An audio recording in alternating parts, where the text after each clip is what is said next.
Without further ado, let's bring in Matt Stevens, Rose Bowl winning quarterback for the UCLA, radio color analyst for AM 570 Fox Sports in Los Angeles, and the pride of Fountain Valley High School. Matt, welcome to BYU Sports Nation.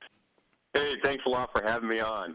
And, by the way, that Utah-BYU rivalry, that's a little bit like USC-UCLA being so close. Yeah, the proximity is absolutely similar. So let's start there. Can you imagine USC and UCLA not playing each other on an annual basis? No, come on. I mean, I got to hate for a week. And when the USC-UCLA week comes up, I can hate those Trojans. I can say all my bad words. I just get it out of my system. It's like that Purge movie, I got to purge for a week. Nice.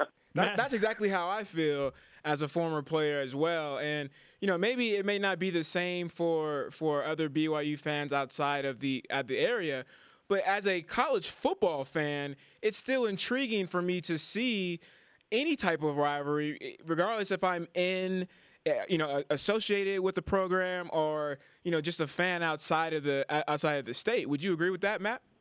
Hey, you're either red or blue in Salt Lake City or Provo, and you're either red or blue in LA.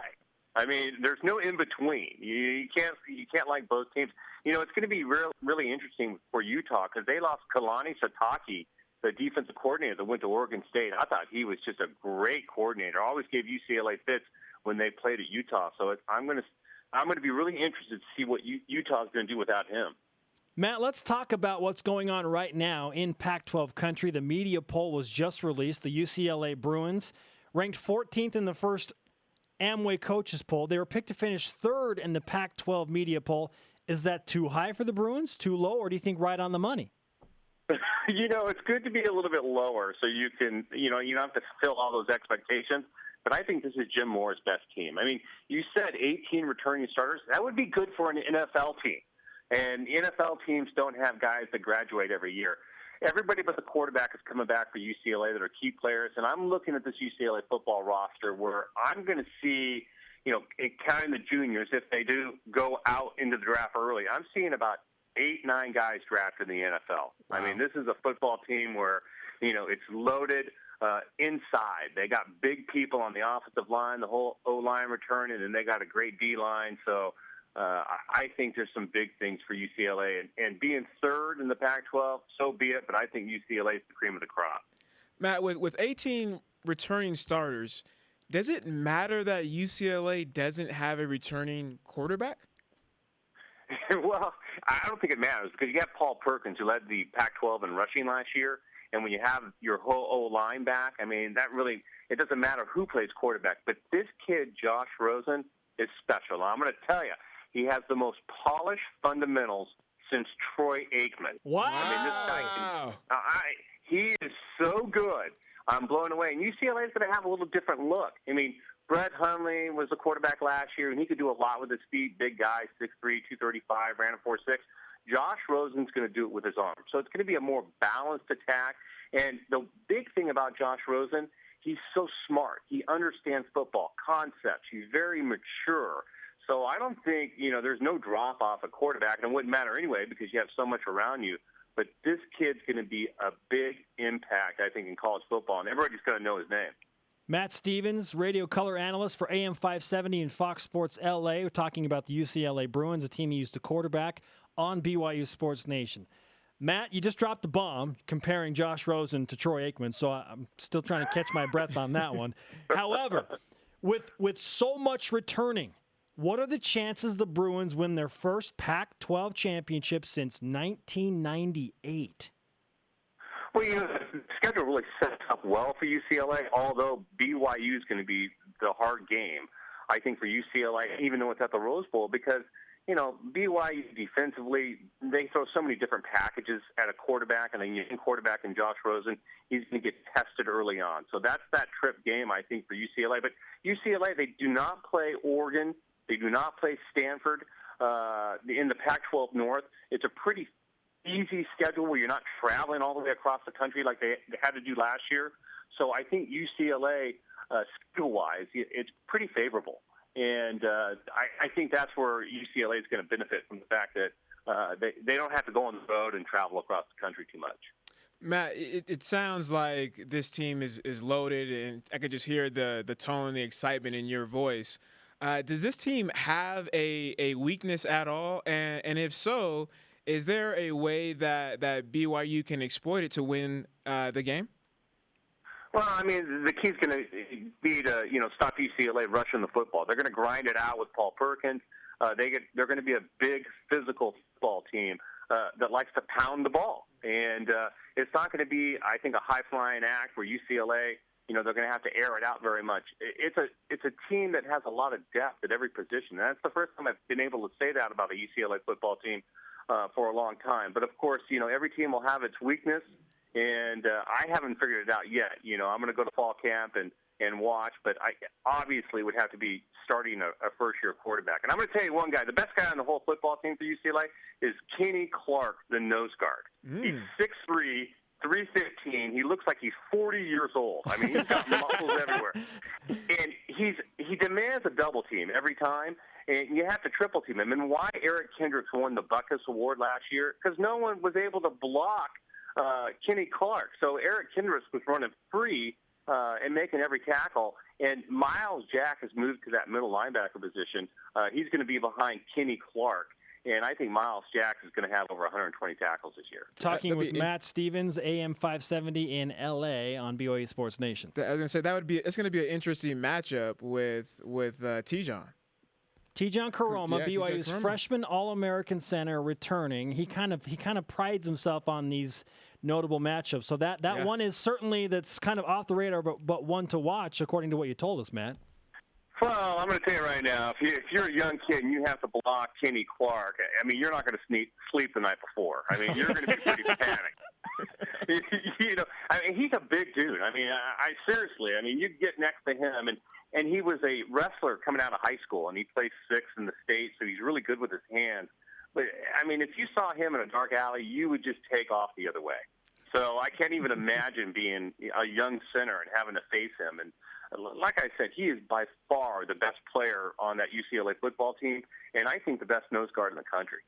Follow Matt Stevens at Bruin Color Guy on the Twitter machine. Matt, let's stay with Week 3 in September when BYU heads to the Rose Bowl for that non-conference matchup with UCLA. How do the Bruins feel about defending Taysom Hill? Because when you look at the tape, there are a lot of teams that have tried and can't do it. And we've asked some coaches, how do you defend Taysom Hill? And it's like, well, we're not really sure. We just kind of hope to contain him. What do the Bruins do to slow down Taysom Hill? Well, I think that's the word right there, contain him. I mean, he's going to get his. I mean, there's going to be some points on the board. And I think offensively, too, by grinding it out with Paul Perkins and a good running game and a big offensive line, you're going to keep him off the field, let him not have as many plays where he can make such an impact on a game. But like I said, I mean, this is one of the first times UCLA on the front seven on both sides of the ball where you can say they're finally the bullies of the Pac-12. I mean, they're as big as Stanford, and Stanford's always big on both sides of the ball on the front seven. They're able to stop the run. I mean, you're going to have to throw the ball against the Bruins. And one thing they have coming back are really good corners. I mean, you have Fabian Moreau, who one of the guys that's going to be drafted in the NFL next year. He's a lockdown corner. And when you have a lockdown corner, you can do a lot of things. Matt, you said that a lot of the fans and even yourself are excited about this team.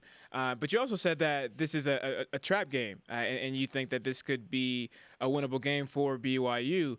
What's the perception from the fans and even from the team and the coaching staff for this matchup against the Cougars? Well, Jim Mora, the head coach of UCLA, he's very grounded, and he keeps his players focused not only on game by game, but, practice by practice, second by second. And he's going to have that team prepared, knowing the reputation of BYU. BYU's a very physical football team on both sides of the ball. And come to the Rose Bowl, it's anticipated it's going to be a sellout because UCLA now, all of a sudden, because of the Mora era, there's so much fanfare, so much popularity with UCLA football. So that's going to be, a problem for BYU. But it's a very mature football team of the Cougars, and they're not going to make many mistakes. And that's one thing that you're going to have to try and prevent with a young quarterback, not to make mistakes. And when he does make a mistake, even though you told him not to, that he doesn't go down in the dumps. And hopefully this kid, Josh Rosen, he seems pretty mature, and I've seen him also in the spring game and also spring practices where he makes mistakes, but he's sort of unflappable. He just comes back and throws a touchdown. So that's the kind of quarterback you want leading your football team. Matt, I look at UCLA and see a team that really, since Terry Donahue left, has had some flashes in the pan, no doubt.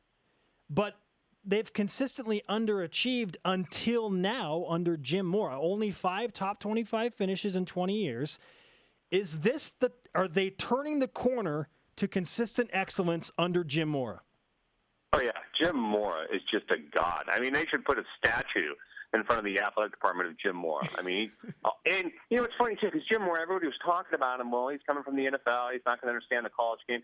He loves college football. He has such a great relationship with his players, and the players will do anything for him. I mean, he's not, a lovey, touchy-feely kind of coach, but he's organized. He speaks from the heart. The players believe in him. If Jim Mora was standing in a river and couldn't get across, the players would find out, and they would build a human bridge so he could just walk over. That's how much they love him, wow. And that's how much he's embraced the college game. And Jim Mora has done the Nick Saban thing. I mean, he's seen UCLA have troubles on the offensive, defensive line, so he's recruited inside out. There are big guys at UCLA on the offensive line. Connor McDermott, he's probably a top 15 pick. He's 6'9", 320 pounds. The right tackle, Simon Goins, is 6'7", 350. Wow. I mean, there hasn't been that much weight in Westwood in a long time. And then, I already told you about Kenny Clark. Eddie Vanderdoes was a 5-star recruit. And all of a sudden, Jim Mora now has really taken on the recruiting. And he's got great coaches that know how to go out and recruit. But Jim Mora is an excellent recruiter. And recruits come in, they see what's going on with the program. They see what's going on with Jim Mora. And he really doesn't have to sell it. I mean, people that come to UCLA are now saying, and recruits that are coming to UCLA are saying, this is who I want to be. This is who I want to play for. Rose Bowl winning quarterback Matt Stevens led the Bruins in '86 to success in Pasadena. Matt, great stuff. Great insight into what UCLA brings to the table this year in college football. The 14th ranked Bruins face BYU on September 19th. Let's talk a little closer to that game, shall we? Yeah, you got it. Make sure you bring some sunblock, though. It's going to be hot at the Rose Bowl that day, and we got a motto: can't breathe air you can't see. Okay. A little smog. Fair enough. Hey, great stuff. Thanks, Matt. All right, thanks, guys.